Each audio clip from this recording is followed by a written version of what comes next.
Greetings and welcome back to this next installment of Bible Topics that make you say, hmm. And I'm Robin Sweet Ransom, and I'm so glad that you chose to join me today. So, what do I have in store for you today? I'm glad you asked. Let's get into it. Beware of wolves in sheep's clothing.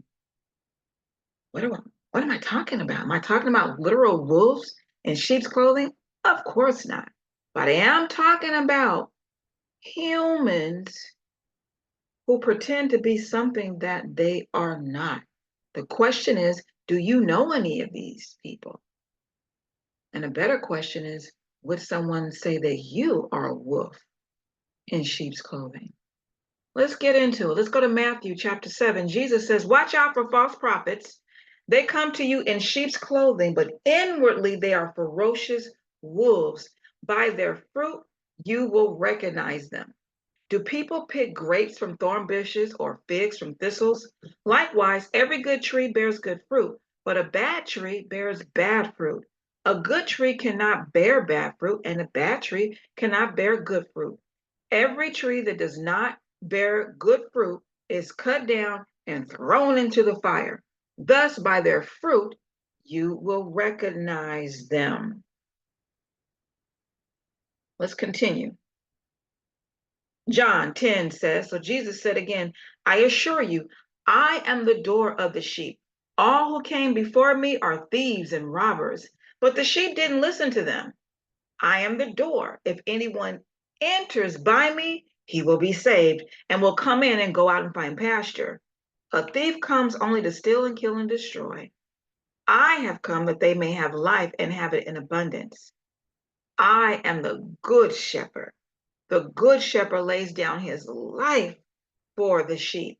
The hired man, since he is not the shepherd and doesn't own the sheep, leaves them and runs away when he sees a wolf coming. The wolf then snatches and scatters them. But he's pumping his collar. I am the good shepherd. I know my sheep and they know me. As the Father knows me and I know the Father, I lay down my life for the sheep. My sheep hear my voice. I know them and they follow me. He kept emphasizing that he is the good shepherd and he did lay down his life for us. We mean that much to him, right? And so, how do you distinguish these fake shepherds from the good shepherd, or these wolves in sheep clothing from a true sheep? Well, I have heard people whose job it is to discern the difference between counterfeit and real money say that they don't study the counterfeit money. They study the real money. They study it so much, like the back of their hand, till when a counterfeit pops up, they can spot it. And so, how can you distinguish between the good shepherd and a false shepherd? Get to know Jesus so well, like the back of your hand. So when these false shepherds come, you know that they are not the real deal. Jesus says, my sheep know my voice and I know them. And so for me, I can hear something off when a false shepherd is in my midst. Let's go to Jeremiah. Jeremiah says, woe to the shepherds who destroy and scatter the sheep of my pasture. This is the Lord's declaration. Therefore, this is what the Lord, the God of Israel, says about the shepherds who shepherd my people. You have scattered my flock, banished them, and have not attended to them. I will attend to you because of your evil acts.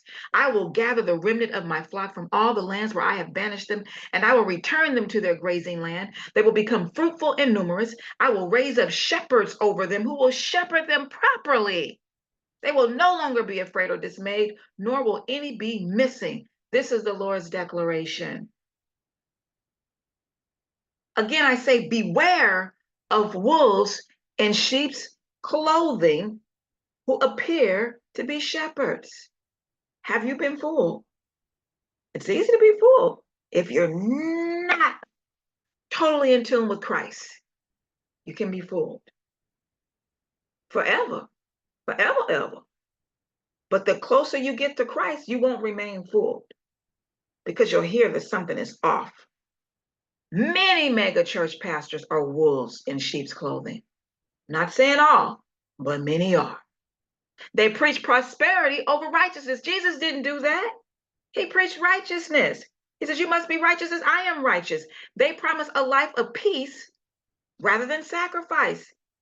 Jesus' whole life was about sacrifice, and he said that we're no greater than him and that we may have to even sacrifice our life as well, even for others.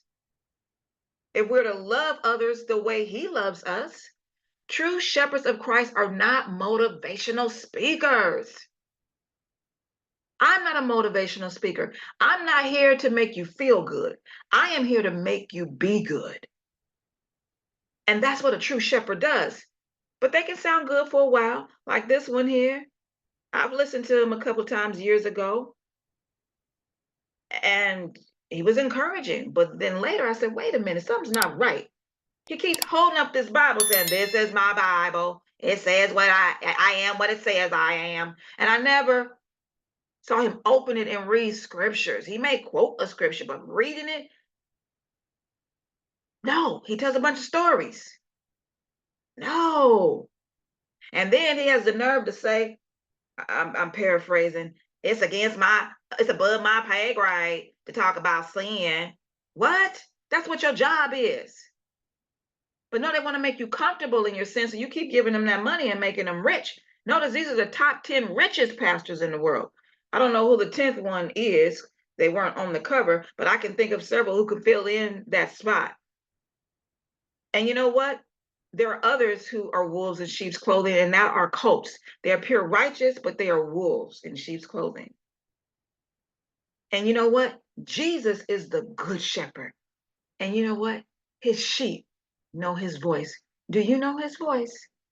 If you're his sheep, you know his voice, right? Now look at what it says here. It says at the bottom, most pastors don't make that much money. According to salary.com, the average pastor makes anywhere from $87,081 to $120,084. That's a good sum, especially in the United States. You can live off of that. But pastors of smaller churches often make much less, and the majority of pastors won't be wealthy. You know, you got this one here with his jet, got his Pope parishioners buying him a jet. How many of those parishioners do you think he will allow to use that jet? I'm waiting. How many? Oh, Pastor, you know, my mama just died in Europe, and I need to get a plane over there real quick. Can I use your jet? What? Of course you can't use his jet, even though you paid for it, right? So would these people even die for you? No, they won't even give you a seat on a plane. But you know what? A good pastor isn't in it for income. He's in it for the outcome. Like this gentleman here depicting a pastor. He wants your soul, not your cash. And you know what? I want you all to check out a video that I did about these pimping pastors. Lord, look at these salaries. 40 million here, 27 million here, 42 million there. Now, I don't know when this was done and whether or not these are still accurate numbers, but just this alone lets me know they're millionaires. Whether or not the numbers are specific on point on dollar, collect your dollar right here. Check out that video. I go into more detail about these pimping pastors. Next up, we're going to talk about why are shepherds starving their sheep. All right. Join me next time. Please drop a comment. Let me know what you think. And I'll see you next time.